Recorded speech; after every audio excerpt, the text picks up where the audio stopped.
Hey everyone, it's Harlan Kilstein here, and I want to tell you a Milton Erickson story.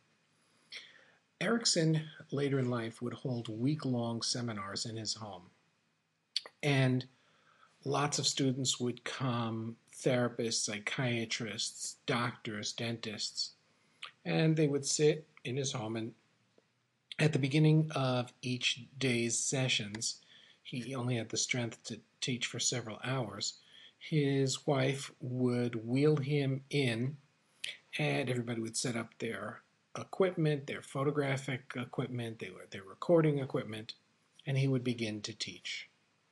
And Erickson was known for having a legendary power of observation. He would see things that nobody thought possible.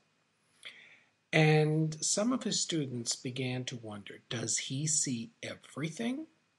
Is it possible that we could set up something in such a way that he would not see it? Well, what they did is all over Erickson's office, there were hundreds and hundreds of knickknacks, tchotchkes, you name it, it was there. And in the back of the room, out of direct sight of Erickson, there was a shelf with just dozens and dozens of little figurines. And one of the students, after consultation with the others in the room, took one of those owls and lay it on its side.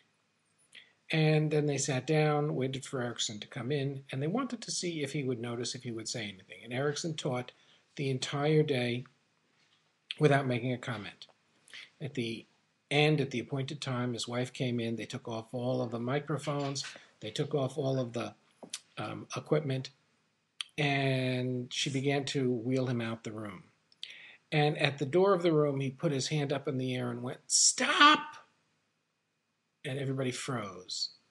And Erickson said, "You know that thing that you were wondering whether I'd notice? Well, I don't give a hoot about it." Erickson had noticed. Erickson knew not only that there was a test and what the test was, but he was able to delve inside the minds of all of the people in the room and understand what they were trying to do. Now, can you imagine how powerful your communication is when you can read people like a book? Can you imagine how powerful your ability to communicate with others is when you know what they're thinking? Can you imagine, for example, if you are in sales or persuasion, how powerful it is to know what the client is thinking before you ask them if they want to buy?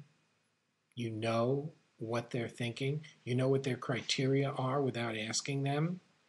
You sell them without even mentioning the product. These are all possible if you practice something that I call unconscious persuasion. And in an upcoming seminar, my teacher and friend Kenrick Cleveland and I are going to reveal the secrets to unconscious persuasion. I invite you to check out the link below this video and discover exactly what you're missing.